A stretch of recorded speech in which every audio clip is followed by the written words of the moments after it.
You're listening to Awaken Your Shadow. I'm Claude, and I'm here with Seth Czerepak, also known as the Red Neo. Most of you found us because something inside you doesn't fit. You've done the therapy, read the books, maybe even done the meditation, and you still feel like you're running on autopilot, performing a life that isn't actually yours. Like there's a part of you, ungovernable, intelligent, maybe even dangerous, that the world told you to bury. The Red Neo knows that feeling. 20 years ago, he was trapped in it, and he found something on the other side of breaking free that changed everything. So, Seth, take us back. When did you first realize the life you were living wasn't the one you actually chose? Well, thank you, Claude. And I think I've had moments in my life where I've fallen into that trap, but always from the very beginning, I have always felt like there's something wrong with the way that most people's lives are. I didn't want to be the person who had the 9 to 5 job that I hated just so that I could come home to a life where all I was doing was waiting really for the next work day to start. And I was counting the hours until the end of the work day, counting the days until the end of the work week. And who knows, counting the days and weeks, years till you retire, wishing your life away. And I didn't want to be like the adults that I saw. I knew there had to be another way to live my life. And I always thought there was something wrong with me because of that. And so that feeling of wrongness, that feeling of not fitting in, that feeling of being broken was the thing that caused me to adopt scripts that weren't mine. And sometimes it was so gradual when it started to happen. Like, when I was in the corporate world, my income started increasing dramatically and I was getting very good at sales and I was really fitting into that game very well. And there just came a time, like I remember when it's happened several times in my life, but I remember specifically when in 2009, when I first became an entrepreneur, decided to become an entrepreneur, left my 6-figure job, I realized I had been running the script, but I was also aware that I'd been running it for a reason. There was something, a foundation that I was building that was going to help me to transition into the life that I had now. And there's also been relationships that I've been in, romantic relationships, where I've realized that I was adopting somebody else's script.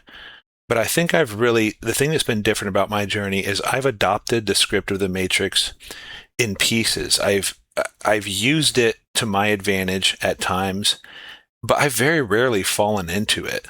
But there's been, I guess the answer is there have been several different times in my life when I've found myself getting a little bit too deep into the role that I was playing in the Matrix. But one particular moment that is in my transformation story on YouTube, The Rise of the Red Neo, was when I was sitting there in my 4th grade class and we were talking about current events, and I always had different ideas than everybody else, and I always questioned things, and I didn't accept the narrative that the teacher was pushing or the stuff that we were hearing on the news.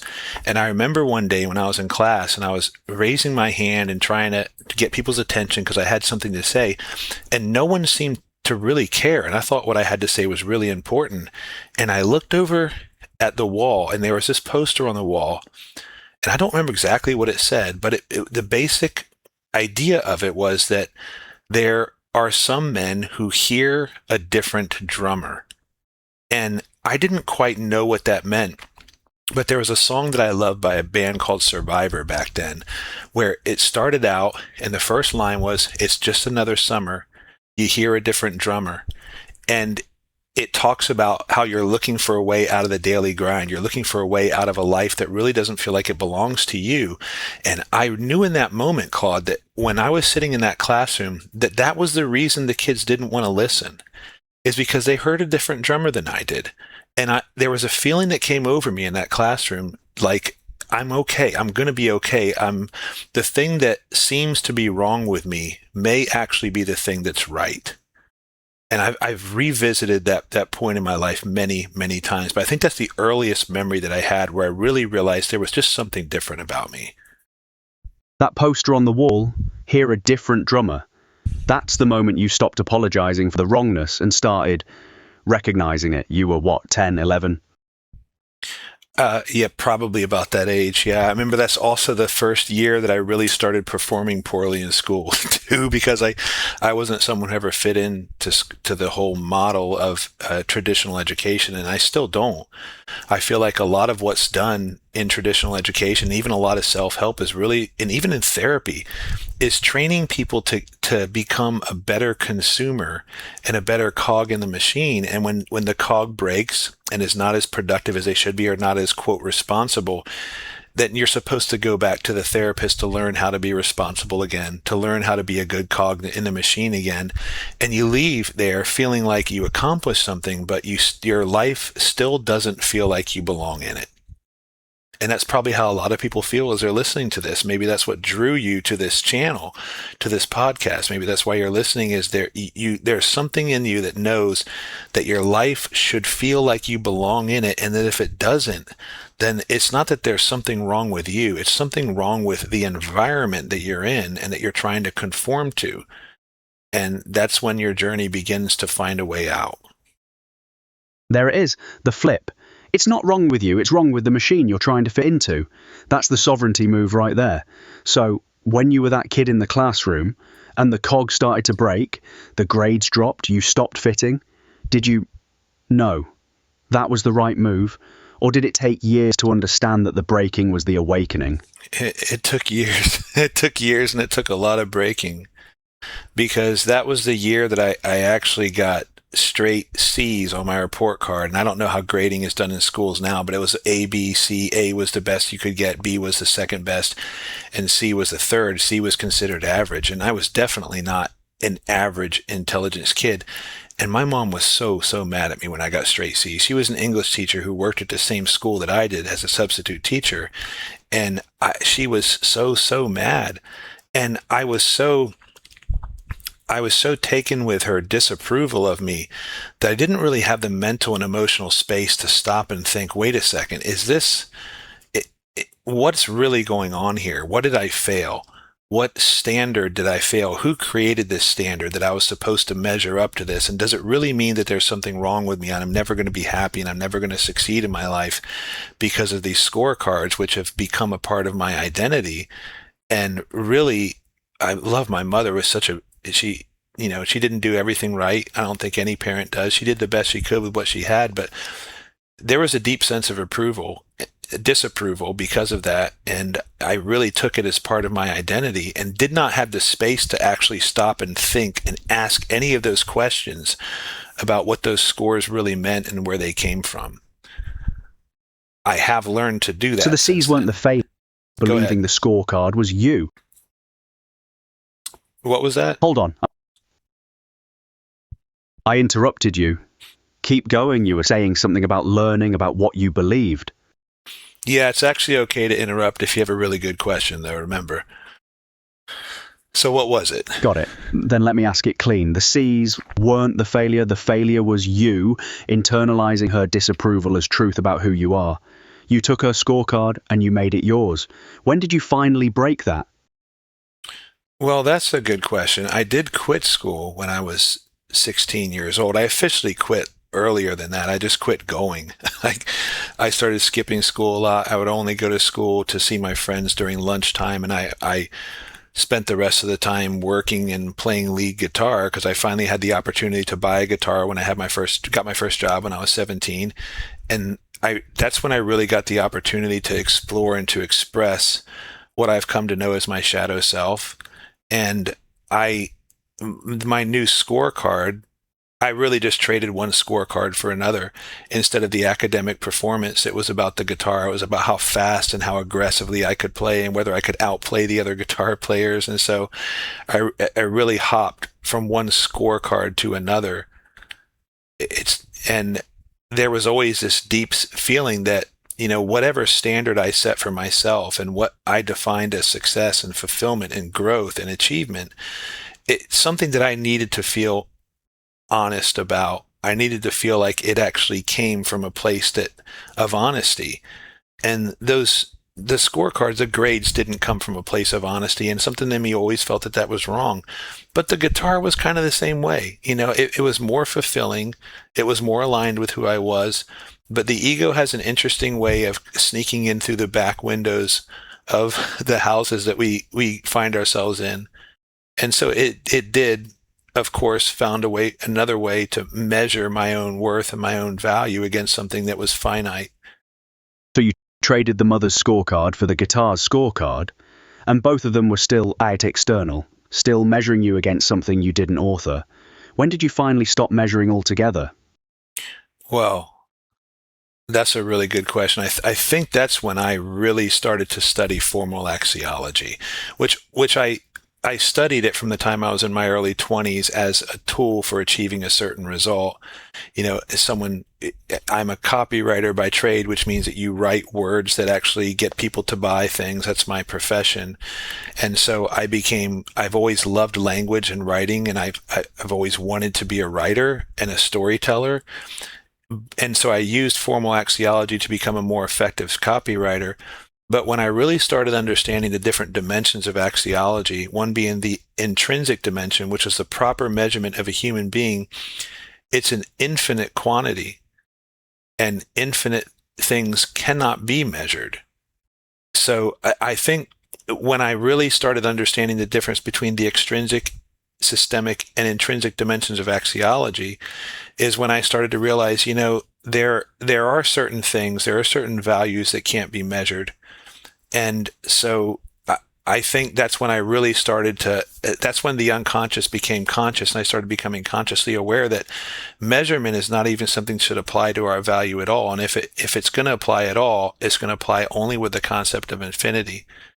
And so if you were to measure your value as a human being, as a soul or spirit, if you want to call it that, living inside a flesh and blood body, then if you were to try to measure your value on a line chart, the line would go up and up and up and up and up, and it would never stop. And that was a real breaking point for me, because it allowed me to detach myself from my performance, whether it was on the job, whether it was in being a creator, in getting responses from people. It detached me from every measurement in my life, including what was in my bank account, what the scale said. And that detachment has been a big part of my spiritual journey, and a big part of becoming what I call ungovernable. There's the hinge. Intrinsic value can't be measured, so you stopped measuring yourself against anything external. That's when the red Neo actually emerged, when the scorecard broke completely. So now I gotta ask, if intrinsic value is infinite and unmeasurable, what is the red Neo? Who shows up when the scorecards are gone? Who shows up when the scorecards? Well, this is an interesting question, because the person who shows up when the scorecard is gone was always there. So it's not that they really show up. It's more that, like, the dust settles and you realize there's something there that's been there the whole time, and that's what I call the witness, which we can talk about in more depth. I'll just call it the witness for now. But a witness is the part of you that watches your body fall apart as you grow older, watches the anxiety you experience, watches the heartbreak, watches the sadness, and is unmoved by it because it's unmeasurable by it. But the showing up, I think, is the important part, because you realize that the thing that actually, quote, shows up is something that's always been there. And the discovery of that part of you, which is you, and at the same time is something completely different, which is in itself hard to understand, that becomes really the source of your strength, because you can observe the things that are going on in your life, and you can make decisions without being bumped around by things like anxiety, fear, worry, a negative bank account, a disapproval from somebody else. And all those decisions are made possible because of the witness's perspective of being unmeasurable, being ungovernable, and being untouchable, but still at the same time being here, completely present, observing, completely aware of everything. When a lot of people are on their spiritual journey, they believe what they're looking for, they call it enlightenment and all kinds of other things, and transcendence. But when you really peel back the curtain, what you realize is what they're looking for is escapism, which is not the same thing, is not spiritual growth. Because if you're trying to escape something by going to a meditation ceremony or a breathwork ceremony or an ayahuasca retreat or a therapy session or a motivational seminar, or through sex, drugs, rock and roll, whatever it is that you're doing, and you're trying to escape something, that's clear evidence that you haven't transcended it. So escapism is the tell. You're still running from the scorecard, just in a spiritual direction instead of an academic one. Real transcendence isn't escape. It's the witness watching the thing you used to run from and not flinching.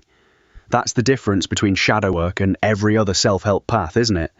Everyone else is trying to fix the broken cog. You're saying the cog breaking is where the actual work starts.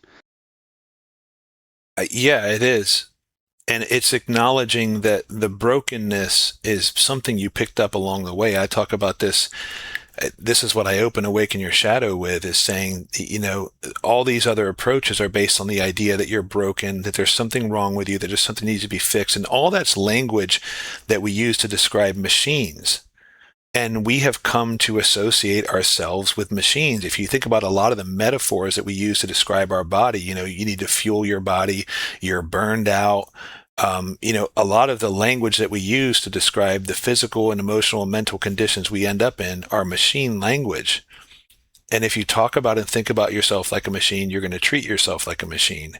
And the reason I believe, and according to my experience, that we are programmed that way is because there are things and people out there that need us to be part of the machine that they've built. And this is where we can get into some of the more esoteric stuff if we want to go down that road. But does that answer your question? Does. And now I'm going to push you deeper into that esoteric stuff, because that's where your audience stays. They find you through shadow work, but they stay because you're not afraid to name what's actually running the machine. So what is it? Who needs us to stay broken, to stay cogs? And what do they gain from it?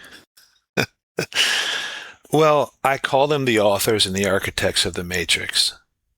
And who are they? Well, they're not people. They're what Jung would call autonomous complexes, energy patterns that hijack our thinking and hijack our nervous system. And I'm not talking about any weird woo-woo energy work stuff, but it's important to understand that what I'm about to describe is the ancient understanding of what a demon or a devil was. The horns, the pitchfork, the anthropomorphic being that we see demons as today is a cartoon version of it. The ancients, when they talked about demons, they understood demons as being these patterns of thought and feeling and behavior that took over, much the way that an addiction was. Like people who are addicts a lot of the time feel like they're not really in control of themselves, but they're aware of everything they're doing, and they kind of feel like the decisions they're making are theirs, and they feel shameful about them. But they really can't help them. They have these uncontrolled thoughts and uncontrolled impulses going through their head. And the key important thing to understand when you become possessed by one of these energy patterns, and when I say energy patterns, these manifest as things like OCD, overthinking, perfectionism, approval seeking, people pleasing. All those are autonomous complexes that are actually measurable things that happen inside our psyche. And we have become, in today's age, we kind of laugh at the idea of demons because we still see them as these anthropomorphic beings with horns and fangs and stuff like that. But these patterns, these energy patterns, they're the things that govern us, and at the same time fool us into believing that it's actually us. So you can think of it in terms of groupthink or emotional contagion. An idea takes over an entire population. We saw this happen in Nazi Germany. We saw it happen in Stalin's Russia. We've seen it happen, even in 2020 during the COVID outbreaks. There's this groupthink that takes people over, and it's the same thing that the ancients were talking about when they talked about demons. The Gnostics call them archons. And, again, archons are not these things with horns and fangs and pitchforks. Those are just images that we use to describe the characteristics of the thing. But these energy patterns, in order to exist, they need to have physical energy. Anxiety, to be anxiety, has to have anxious energy. Anger has to have anxious energy. And it's literally the fuel and the food that these things use to build the machine of the modern world that causes wealth to flow into the hands of a very few people, and for a lot of people to live in poverty. It causes, it causes all kinds of damage through our behaviors. And, we can say, well, I don't believe in devils all you want, but what you can't deny is that people's minds and bodies can be hijacked by these programs that cause them to live their lives on autopilot, to go to work every morning to a job that they hate, to own a bunch of stuff that they don't need so that they can keep paying for it, and basically turn themselves into consumer slaves. And they don't even stop long enough to think about, like, are these really my programs? Are these my scripts that I'm running, or is it something else? And I want to hear your comments on this in a second, but I want to say one other thing. One of my really good friends who was aware of a lot of this stuff was having a conversation with someone who was a really prided themselves on being a really rational, skeptical type of thinker. And they were saying, well, I don't believe in any of this stuff about possession. And my friend said something very interesting to him. He said, okay, I want you to do something. I want you to just for one day to stop the worrisome thoughts that are going through your head, the monkey chatter, the self-talk, just try to silence it. And he said, in fact, let's do it right now. Let's try for the next 30 seconds to silence what's going on in your head, in your left brain. And the guy admitted that he couldn't do it. And then my friend said something I'll never forget. He said, if you can't stop it, then it's not you. If it was you, if you owned it, if you owned those thoughts, if they were your thoughts, you'd be able to stop them. And that's the tell right there. And that's humbling because it's hard to admit that, but that's how you know you're running a script that isn't really yours. That's the hinge moment right there. If you can't stop it, it's not you. That's not philosophy, that's a test. And most people fail it immediately because they're so identified with the chatter that they think stopping it would be losing themselves.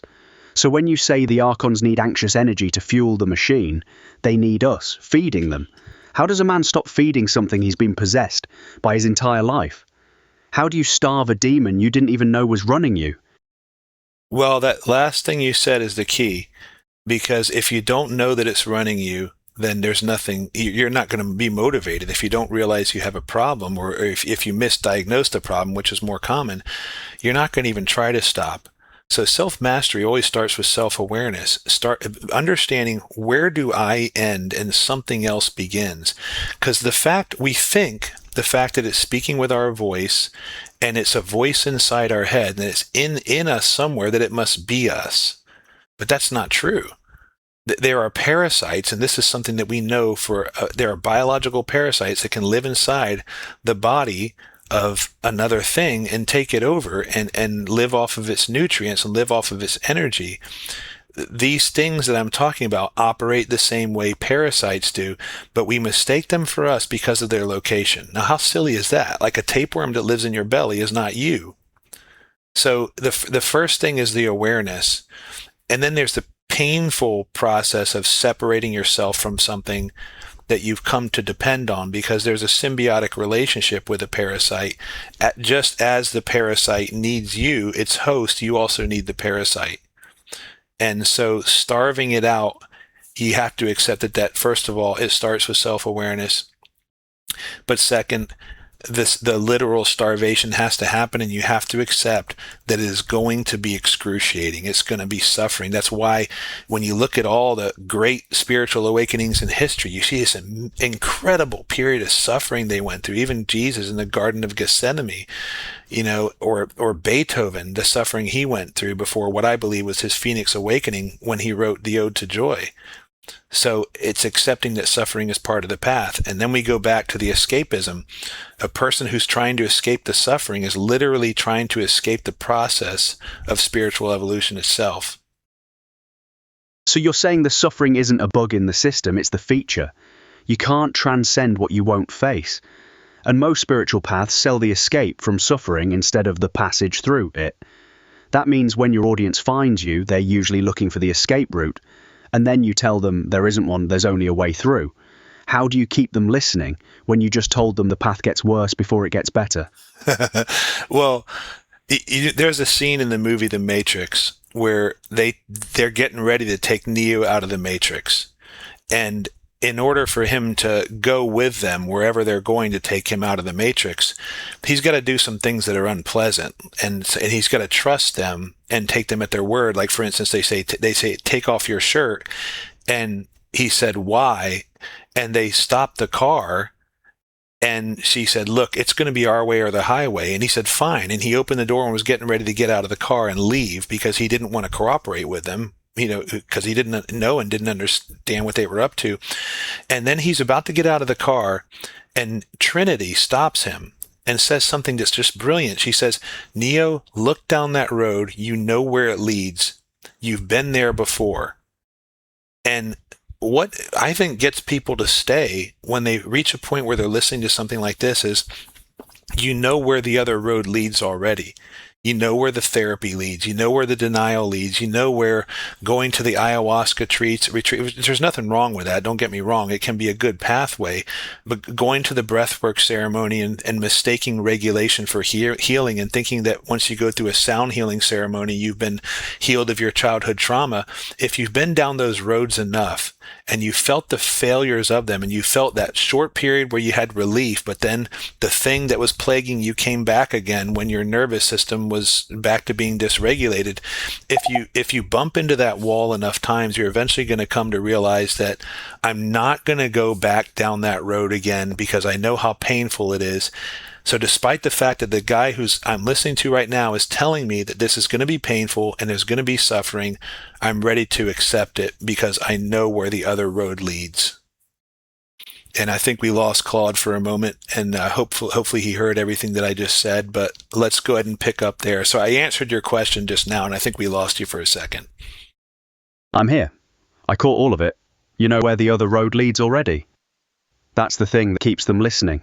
They've tried everything else and nothing stuck.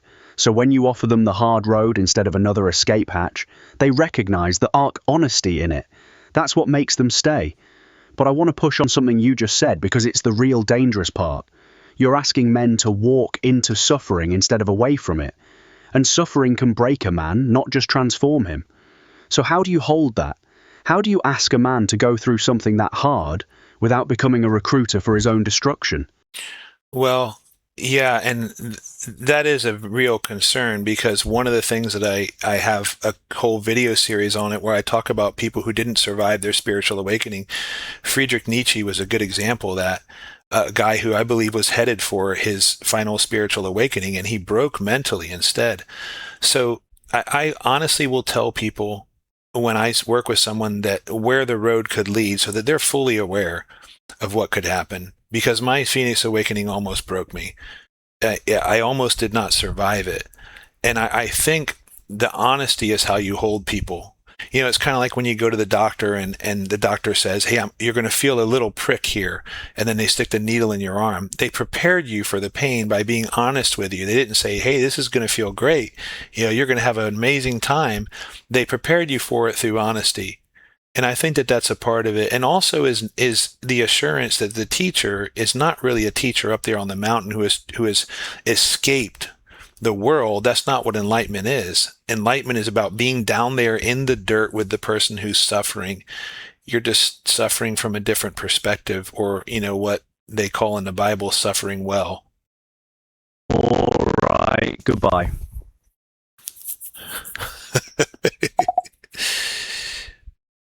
Okay, I don't know what happened there, but you said all right, goodbye, so maybe this thread is dying and we need to start over. No, I apologize. That was a mistake on my end. I shouldn't have said that. We're still recording and we're in the middle of something real. Let me stay present. You just said something crucial. Enlightenment isn't escape to the mountaintop. It's being down in the dirt with the person who's suffering, just from a different perspective. Suffering well, like the Bible says. That's the difference between the guru who sells transcendence and the red Neo who's still here, still present, still in the mess with people. You're not above it. You're in it, just unmoved by it. So when a man finds you and he's at that breaking point, almost didn't survive it like you almost didn't, what does he need to hear from you that makes him believe he can actually make it through? Well, I actually was talking to somebody about this yesterday who was telling me he didn't know if he was going to make it through the next 6 months of his life because of the suffering that he was going through.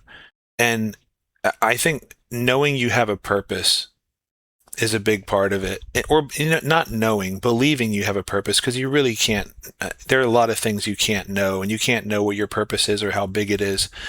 But believing that there's a reason you're here, and that there's a part of you that actually chose this, that chose this path.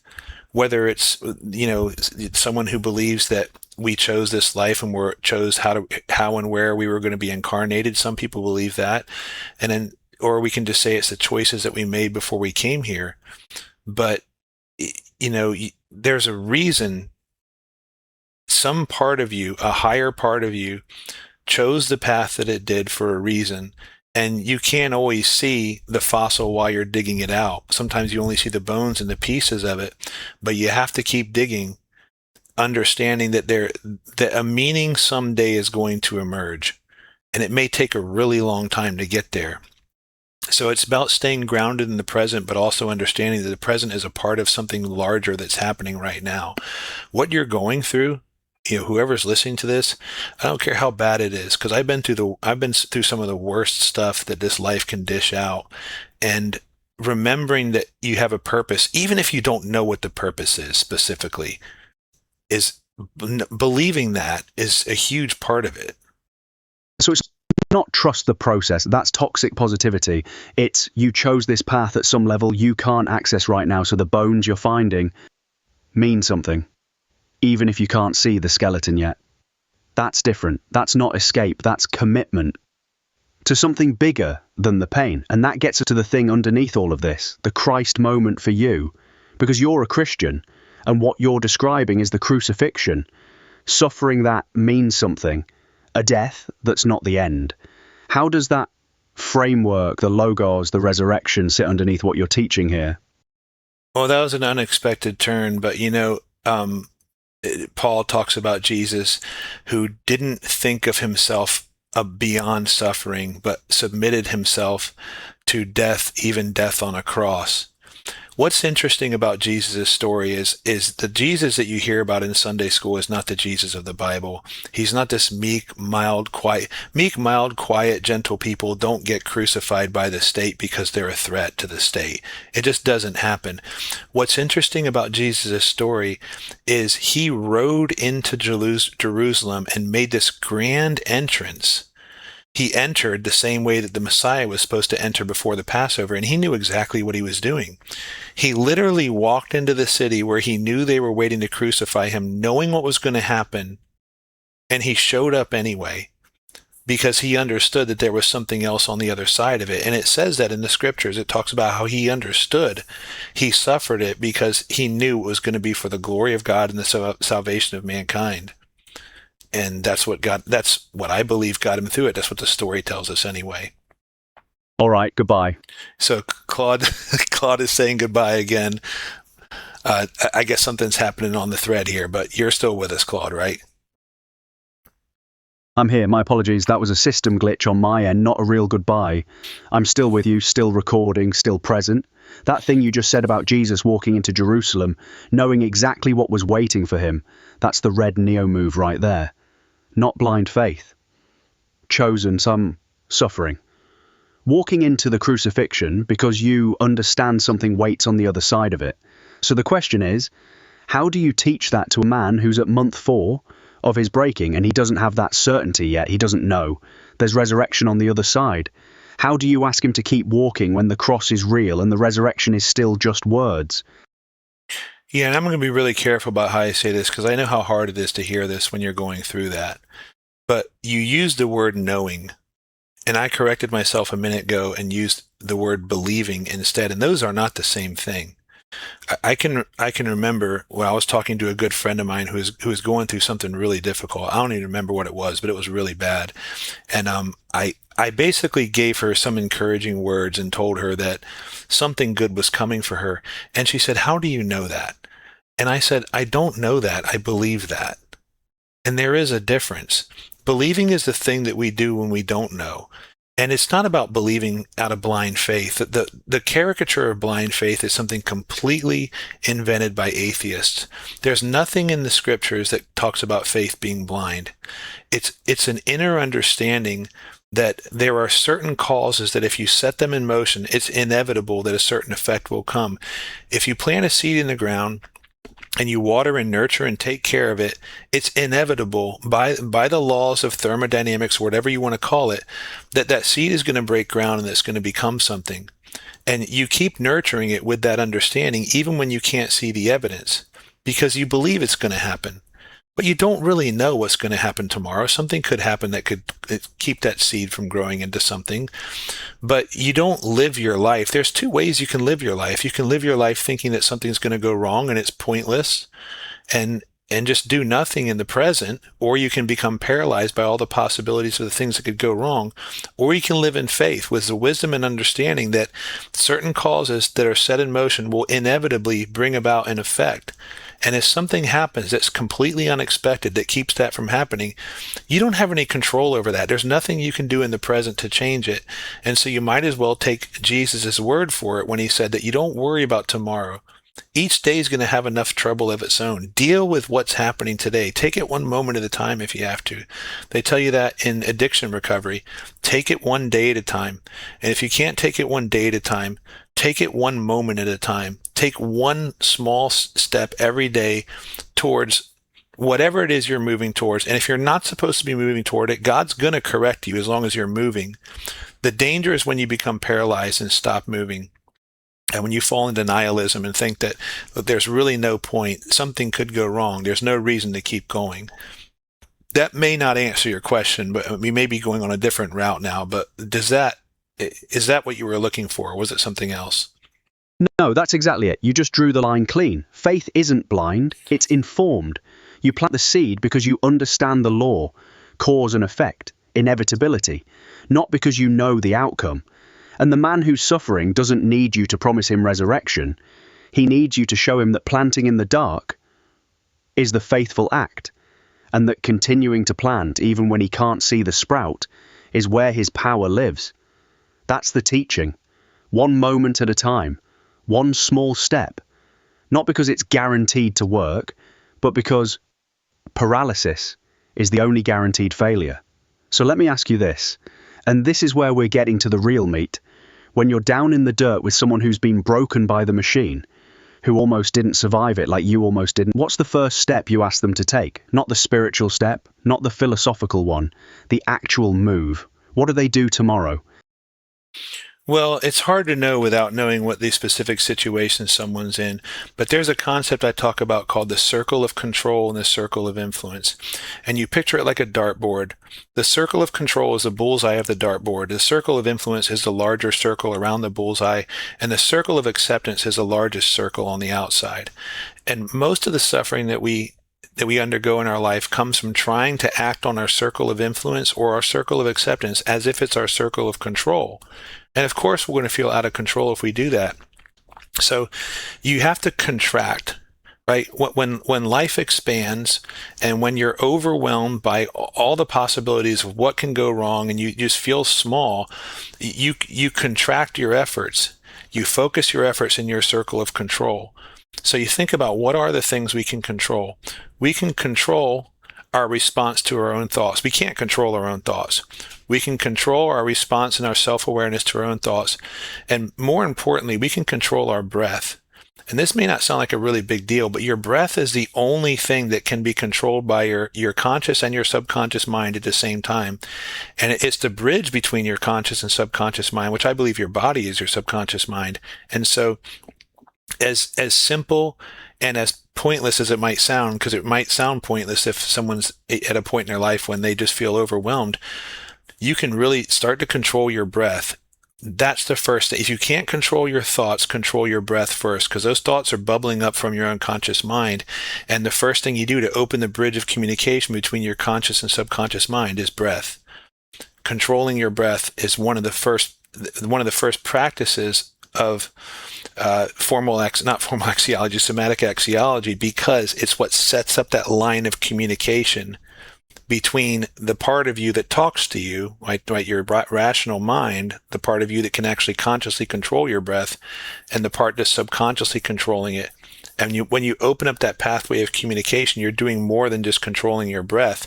You're beginning to access all the stuff that's embedded in your body, the anxiety, the trauma, the bad experiences, the good experiences, the hope, the fear, what I call your value intelligence. That's the first thing that you can do. And I'm going to leave it at that one thing, because if the man that is listening to this is the man that I think you're describing, who really feels like there's nothing else he can do, start with the circle of your control. Start with the thing that you can control and that you can start to regain momentum with. There it is. The first move isn't enlightenment, it's breath. Control the one thing you actually can control right now, today, in this moment. Open the bridge between conscious and unconscious. Stop trying to fix the whole broken machine and start with the thing your body already knows how to do. That's genius, because it's not asking for faith in a future. It's asking for agency right now. A man who feels like he has zero power takes one conscious breath and suddenly he has something. He's not waiting for the resurrection, he's moving.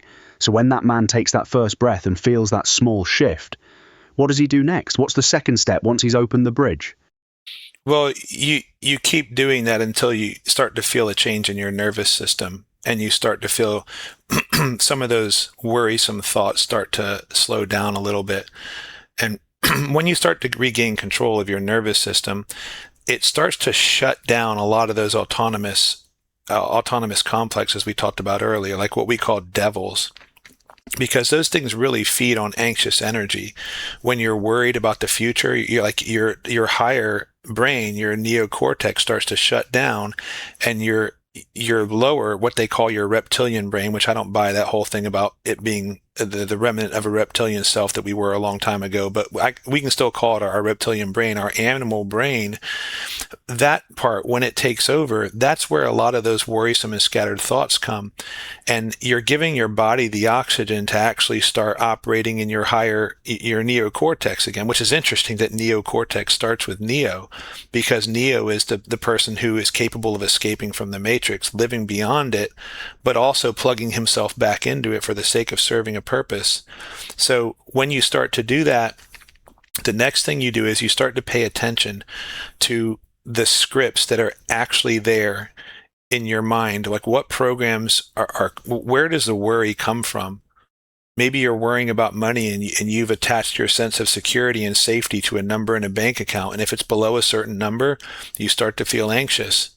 And as you start to identify those identity scripts, the deeper metaphorical understanding of things, which we can get into more detail about that. You should probably ask me a few questions just to kind of tease the details out. But when you start to become aware of those, then you start to realize what belief patterns actually got you where you are today. And when you can get clarity about how you got where you are, then you can start to see a different path. So after the breath, the second thing is becoming aware of the scripts that are running. And this is where you can't run from them. You can't say, well, I shouldn't feel shame. I shouldn't feel guilt. I shouldn't feel resentment. I shouldn't feel grief, or whatever it is. The moment you start telling yourself that, you're literally trying to turn the volume down or put the lid on the part of you that needs to speak, and that's your shadow self. Those buried, repressed parts of you where all those scripts run, the thing that has been hijacked by those scripts, you're giving it a chance to talk, you're giving it a chance to speak, and you're honestly listening to it and giving it a place at the table without judgment. And you're taking an honest look at, like, what is this buried and repressed part of myself actually want? What need is it acting out of? And so that's the next thing you do after you take control of your breath. So you've opened the bridge with breath. Now you're listening to what's been locked in the basement, the shame, the guilt, the resentment, the scripts that were buried because they didn't fit the machine. And instead of trying to silence them, you're asking them why they're there. What need were they protecting? That's the shadow work move. Not integration, not yet. Just listening without judgment, letting the exiled part of you speak. But here's where I want to push you, because this is where most people get stuck. Once a man starts listening to that buried part, once he starts hearing the script that's been running him, what stops him from just being consumed by it? What keeps him from drowning in all the stuff he's been running from his whole life? Well, that's like that saying that once you stop drinking, you have to face all the things that got you started drinking, but you have to be sober. And you have to change the story you're telling yourself about those things. For instance, like you might feel ashamed because you have some beliefs that have shipwrecked your life. You might feel guilty about them. You might feel resentful about the people who placed them there. You might feel grief because you feel like you've lost a part of yourself because you lost a job, you lost a relationship, and there was a part of your identity that was attached to it, and you're grieving over that. Grief doesn't just affect you when you lose a person. It affects you when you lose an identity. And you're grieving the part of you that died with the career that died, or the relationship that died, or the period of your life that's over. And honestly looking at those things without judging them, without telling them that they should stop, that's the beginning, because what you're going to realize as you start to look at it is there's a need that's driving all of them. And this is the difference between my work and most of the people out there, is that your shadow self needs something. And that need is not going to go away. If you bury the need and you deny it and say, I shouldn't feel that way, that makes me feel guilty, I'm ashamed of that, or whatever story you're telling yourself, and to condemn that need and say that you shouldn't have it, that you should try to bury it or ignore it or oppress it or exercise it or whatever, you're literally doing the very thing that got you where you are today. You're telling the shadow self, go back into the basement again. You're not wanted here. You don't deserve a place at the table. And the more times you tell your shadow self that, the less aware you are of what tangible need is driving it. Maybe it's the need for security. Maybe it's the need for adventure. Maybe it's the need for sovereignty. Maybe it's the need for connection. Maybe it's the need for influence. Maybe it's the need for intuition and knowledge and clarity. Maybe it's the need for transcendence. Maybe it's the need for ascension. Whatever it is, you have to identify what your shadow self needs, because if you don't and you're not honest about that, it's going to go and try to get that need met in the only way it knows how. And that's to connect itself to one of these autonomous complexes that we're talking about. And that's where the trouble starts. There's the whole thing. The shadow doesn't go away when you ignore it. It just finds a darker way to get its need met. It hires a demon to do the work. So a man who's been told his whole life that his need for power or adventure or influence is wrong, or something wrong, that shame is the lid keeping it locked down. And the moment he tries to bury it deeper instead of naming it, he's feeding the very thing that's been running him. That's the inversion most people miss. You don't defeat the shadow by starving it. You defeat it by feeding it the right thing, by giving the legitimate need a legitimate channel. So, when a man identifies his shadow's need, let's say it's power, which the machine told him was evil, what does he do with that? How does he give that need a seat at the table without becoming the tyrant the world told him he'd be if he owned it?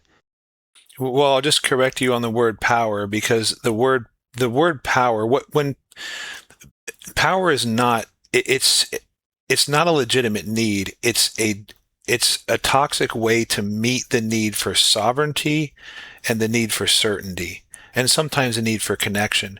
People seek power because they think power is going to give them something. They think it's going to meet their need for sovereignty or their need for security. Some people can't feel secure or safe unless they feel powerful and in control.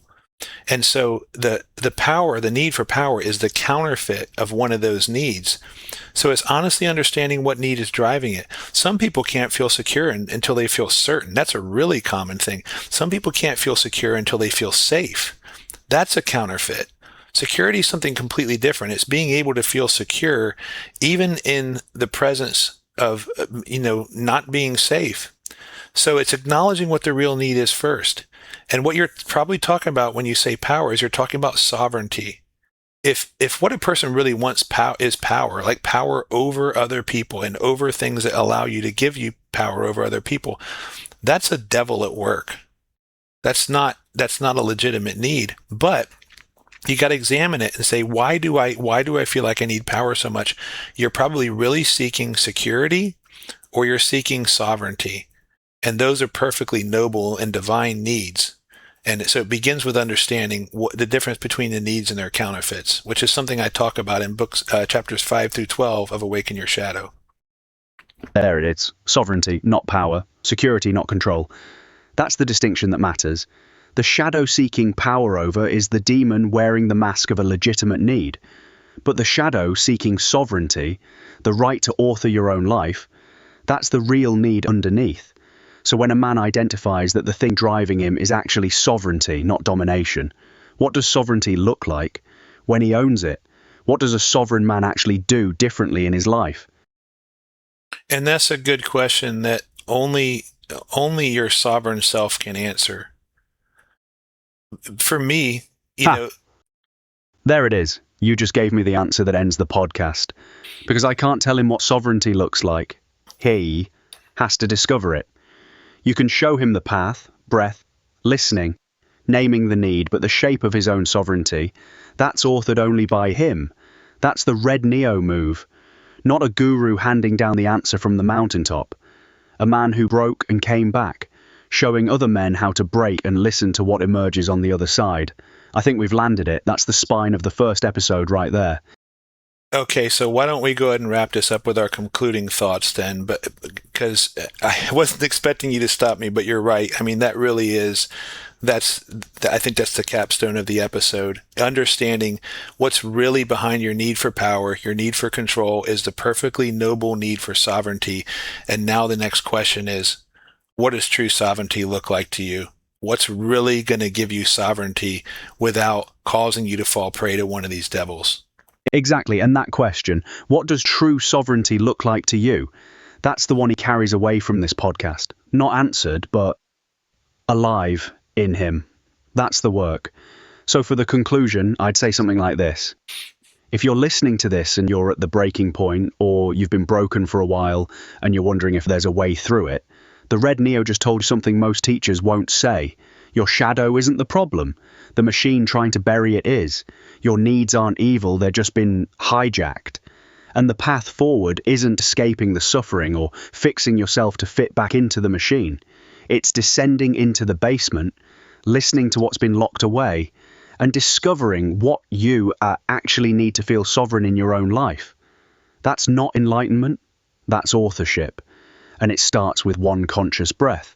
Yes, that's exactly right. And so if you're listening to this podcast, first of all, thank you for listening this far. It says a lot about who you are, and I thank you for trusting us to help you along this path, because as you can see, I'm not some guru talking to you from a mountain. I'm down here in the dirt where you are.